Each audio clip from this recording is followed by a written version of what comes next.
Hello, and welcome to UnKpopular Opinions, a safe space for fans of BTS and other K pop groups to ask the tough question, what do I think of this?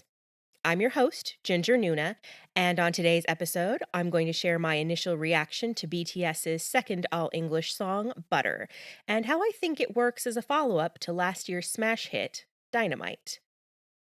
Just like in episode 7, I'm going to listen to the song instead of watching the music video. I think it's easier to focus on the lyrics when I'm not getting distracted by the visuals. And I think I'll also take a look at the writing credits because that is something that I'm really interested in for this song. All right, it is almost 9 o'clock, so I'm going to sign into Spotify and listen to the song and tell you guys what I think. I'm really excited. I have high hopes for this, so we'll see. Okay. I'm experiencing a lot of conflicting emotions right now. Um I did like this song. I liked it more than Dynamite, but it still wasn't quite what I hoped for. And yeah, I guess the first word to describe how I feel right now is disappointed. And I want to use the rest of this episode to explain what I was going into this song hoping I would hear and why I feel the way I do. Because some of this is, of course, my initial gut reaction, and some of this is based on a list I made for myself of what I felt Dynamite was lacking and I was hoping to have in Butter. So I want to start out with a quote from the Rolling Stone article that came out earlier this week. In it, it says, like the lighthearted Dynamite, Butter has no heavy message. It's a pure swaggering dance pop celebration in the retro vein of Bruno Mars, with layers of Jam and Lewis style synths, and boasts of being smooth like butter and having a superstar glow. When I initially read that, I knew that we weren't going to get the kind of lyrics that a lot of fans expect from BTS. And as I'm thinking about it right now, I guess that kind of makes sense that we didn't get the cerebral lyrics that we often associate, especially with RM's writing. That makes a lot of sense because there's usually some level of metaphor or beautiful imagery in their title tracks, but the majority of the what I would call super cerebral lyrics tend to come in B-sides. So I guess it is to be expected that a title track or a single wouldn't have the most hard hitting lyrics. And to be fair, RM did warn us. I like the lyrics more for this one. They seem to flow a lot better. My big issue with Dynamite was the lyrics because they are relatively disjointed. If you think about the viral video of George Clooney doing the dramatic reading of Dynamite, it looks to be a cold reading, which means that he is reading it for the first time on camera. He didn't read it before they started shooting. And the look on his face, to me, read as I can't believe that these are the lyrics to the number one song in the country. Because if you look at the lyrics to Dynamite and you take them away from the music itself, from the visuals, from the dancing, and just focus on the lyrics aren't that great. They don't flow very well. It actually reminds me of this song from the movie Pop Star Never Stop, Never Stopping. In it, the main character, Connor for real, writes a song that is made entirely of catchphrases, and it's called Turn Up the Beef. I will include a link to a YouTube video of it in the show notes, and Spotify listeners, you can actually catch the song at the end of this episode. I will tack it on. But just like Turn Up the Beef, Dynamite just kind of seemed like a bunch of random phrases being thrown together. Things that rhymed, but didn't really tell any kind of a story. This told more of a story, so I did appreciate that. I also appreciate that there was actually rapping in this one. I think that is really important because one thing that really separates BTS from other K-pop groups, and at its true core, is that BTS was formed using rappers, not singers who were trained to rap after they were hired. They had rappers. And I thought it was a real disservice in Dynamite to not have any kind of real rapping at all, because even outside the clever wordplay that the rap line uses, just their flow and how they rap is so incredible to listen to. It was a little disjointed in this song just because, of course, they're trying to rap in English. Singing in English, I'm sure, is hard enough as it is. This song had worse pronunciation than Dynamite did. This song sounded a lot more like when they would perform Dynamite live, because if you compare the recording of Dynamite to live performances of Dynamite, all of a sudden it's very apparent that 6 out of these 7 men don't speak English fluently. And with this song, I think it's pretty apparent that they don't speak English. And so I can't even imagine rapping in English where you're having to speak a foreign language rapidly, based, for at least for Suga, based on sounds. And that I'm sure some of them mean something to him, but it's not like RM, who knows the meaning and the syntax behind everything that he's saying. I am also seething at the J-Hope erasure of this song. Where is Hobie? I was looking through the lyrics while the song was going, and I kept seeing all of these other lines and all of the other names. And I'm scrolling and scrolling and scrolling. And I thought for a moment, oh my gosh, is he not going to get any lines in this at all? And he did at the very, very end. They were definitely not demonstrative of his talents. And to be fair, it is really hard to showcase everyone's talent all at once in a song. It's incredibly hard.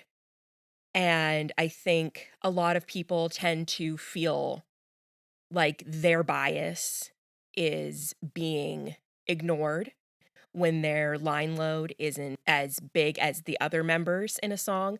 I'm thinking particularly of in Dynamite, there was a lot of uproar about how little Jin had in that song. And if you think about it from a musical standpoint, there are certain songs where Jin's voice fits really well, and other songs where other people's voices fit really well. Jin's voice for Dynamite didn't have the exact quality that was needed for that type of song. It's kind of like if you asked Jin to sing Singularity, or really anybody other than V to sing Singularity. I'm sure they would do a fine job, but their voices don't match the tone of that song like V's does. So this is one of those times where I have to put aside the fact that I am a soap bias. My co-biases are J-Hope and Suga, and accept that maybe this wasn't the best song to feature J-Hope's talent, but it still makes me a little sad just because I feel like Hobie is the one who gets overlooked a lot, and with the concept photos for Dynamite, where all of a sudden all of these people realized, "Oh my gosh, J-Hope is hot." We were having this moment where J-Hope was really coming into his own and people were finally opening their eyes and realizing how important he is. And with this song, I feel like we kind of took a step back and it's like, "Oh, nope, just kidding." I think an aspect of this song that was a little disappointing for me was the imbalance between the vocal line and the rap line. And I am not saying that BTS's sound can't evolve. It always is, and that's a good thing. Most people who have followed BTS or looked through their history know, oh yeah, there are different sounds and actually the evolution of their sound from their debut to I Need You in the Most Beautiful Moment in Life era, that's when they started to become really popular. That's when people noticed them, is when they changed their sound. So it's not that I am disappointed that their sound is changing.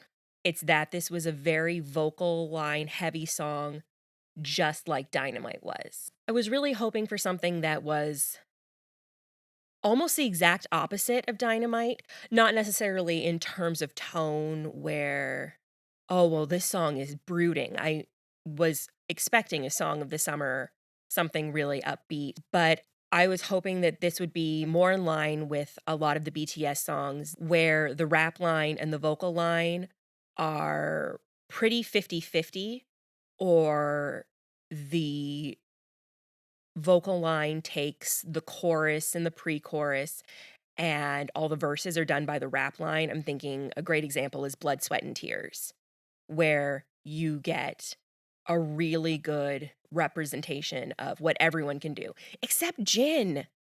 Yeah, no, Jin gets left out a lot, but his solo work, Jin's solo work is top notch. But that's neither here nor there. Oh, and his Japanese work. Jin gets to really shine in the Japanese songs.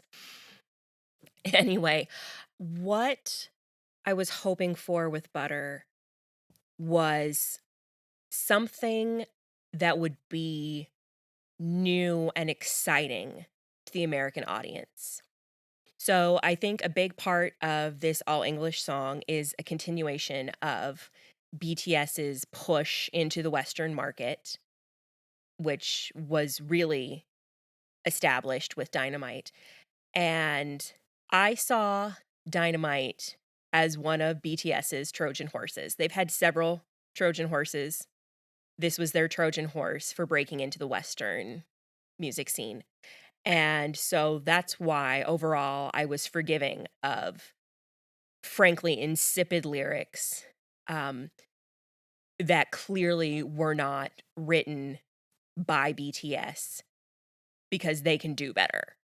Um, there's nothing wrong with a fun pop song. I love a good fun pop song, but I had to acknowledge that for this Trojan horse to work, they had to appeal to the most people. And in this case, it meant leaving clever wordplay at the door and just focusing on the fun. And this was and Dynamite was their introduction. And what I wanted with Butter was, okay, you've taken the Trojan horse in, you've made it into Troy. I'm not expecting you to all of a sudden pop out of the horse and be like, surprise, we're actually completely like this. But I was expecting more of BTS's, for lack of better words, true colors to come through. I was hoping for more difficult sounding rap. I was hoping for a chance for them to say, we caught your attention, and now that we have it, here is why we're here to stay. We are incredible musicians who write thought-provoking lyrics, who rap bonkers numbers of syllables in a minute, and are truly talented now that the Western eyes are looking at them. Because I feel like the West was sort of looking cautiously before Dynamite came out, and then when Dynamite came out, those from the West who didn't know who they were now know who they are. And I wanted them to take advantage of the fact that all eyes are on them to say, we're not just what we did in Dynamite, we're even better.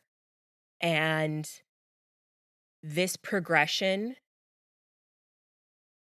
is too slow. Looking at the writing credits for the song, I am pleased to see that RM had a hand in writing the lyrics. That was, again, one of the things that really bothered me about Dynamite was that in this Trojan horse, they were relying on completely Western songwriters and producers to help push that Trojan horse. And something I wanted now that they've entered Troy, I wanted them to have more of a hand in the creative side of the music. And it's still not quite what we're accustomed to with their Korean music, which typically is written by all of the rap line. Jungkook and the other vocal line members are starting to get in there more. But if you look at their Japanese tracks, for instance, it's not uncommon for only one member to have had a hand in writing the lyrics, and then none of the members had anything to do with the production. So it's not like this is something out of the ordinary. And I wonder if it has to do with the fact that they're working in a Western market. So I guess the long and the short of it is I like this song. I'm going to listen to this song. I do, despite how it sounds, how I'm feeling, I do like this song. I am just disappointed that it didn't live up to what I wanted it to be for them as artists and to prove to the West why their fandom is as big as it is. Their fandom isn't big because they're attractive. The fandom isn't big because their music sounds good. I mean, those things are very, very true. But part of the reason Army is so big is the message behind BTS's lyrics. And I'm just disappointed that the lyrics in this song didn't disprove the naysayers. It didn't shut down any criticism of, oh, well, they're just a pop band. And I was really hoping that it would. I was really hoping that this would be their way of sticking it to all of the people in the West who look down on boy bands in general, who look down on K-pop, and show that they are true artists with immense amounts of talent other than just their performance talent. Yeah, I think that's just how I would sum up. I will listen to it. I like it a lot more than Dynamite, but I'm disappointed. Listeners, did Butter live up to your expectations? What do you think is next for BTS?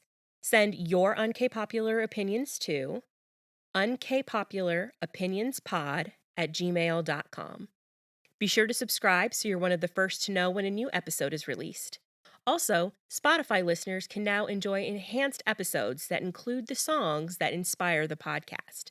Just look for the episodes with the music notes. Thanks so much for listening, and don't forget to keep questioning.